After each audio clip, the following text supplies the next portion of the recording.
All right, well, you asked for it, we have it. 2019 KTM XC-Fs, 250, 350, 450. Today, Spencer and I rode all three, and we've ridden all the motocross bikes, 19, 250, 350, 450, and with the XC-Fs, it's very similar. So the differences are a lot smaller than you might think on SX versus XC-F.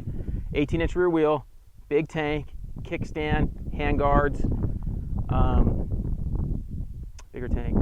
Suspension's a little softer, but not much. They're saying mapping's the same, transmission's the same, everything is the same. So really, this bike is intended, these XC-Fs are really intended for GNCC racing, for works racing, Grand Prix kind of guys who want a bigger tank and the kickstand so they can do some trail riding also, and they don't have to put a big tank on their SXF model.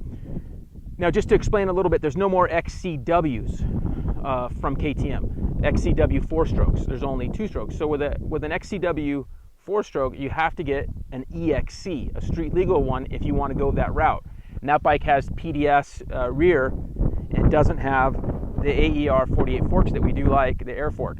So these have the air fork, just like the SXF model. So all three of these bikes are really good. So now basically we can talk about all the updates. All these bikes, all three have the same updates that the motocross bikes got, which you've seen plenty, I'm sure plenty of videos on, and we talk about that, but the chassis has been updated, suspension's been updated, motors have some tweaks. These bikes are still by far the lightest in the class of each of their classes, and of course the 350, no one else makes one. So great bikes. So when you ride all three bikes, I think, again, we're going to go back to the 450 is really going to be for a 450 guy, a guy who rides motocross in a 450 and really likes it. I think he'll be fine on this bike. For me, it's way too much. Even Spencer and my other buddy that rode, it's too much on the tight trails. And even the track, it's really too much. The 250, I really like. I feel at home on the 250 because I don't get out of trouble. I do feel like with the 250, I would eventually want to put a big bore kit on it.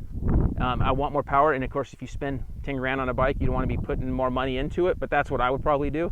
Also, immediately, if you do get the 250 or 350, both of them, I would go to a 13 front sprocket.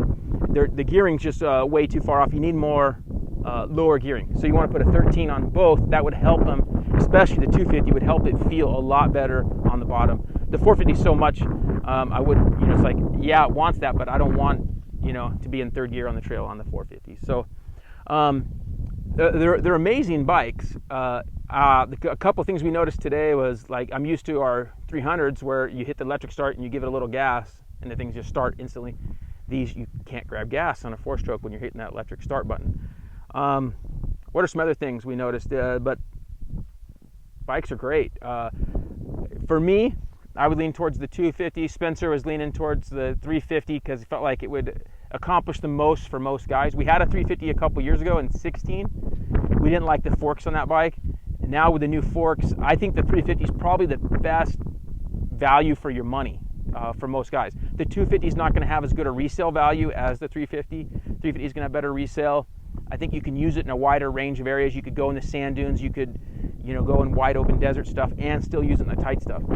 Where the 450, you're going to be holding that clutch in all the time on the tight stuff. So I think you can't go wrong with any of the bikes. If you're a big guy and really want to have the best, the 450 and 250, 350, I would probably still have to lean towards, if it was my money, put it into a 350. The new 350 is really a cool bike. Even for motocross, I would probably do that. I have the luxury of being able to add a big bore kit and go custom map and really make a 250 awesome. And if I can do that, then the 250 is the best bike. But that's putting another $1,000, $2,000, $3,000 into a bike you've already spent a bunch of money on. So that makes the ultimate bike is a big bore racing 250 is kind of the ultimate bike. But if you want to save all that time and money and hassle, you just get the 350 and you're good to go. So that's our thoughts on these new KTM 2019 XC-F models, and hopefully you're able to get one of these things and see you out in the trail.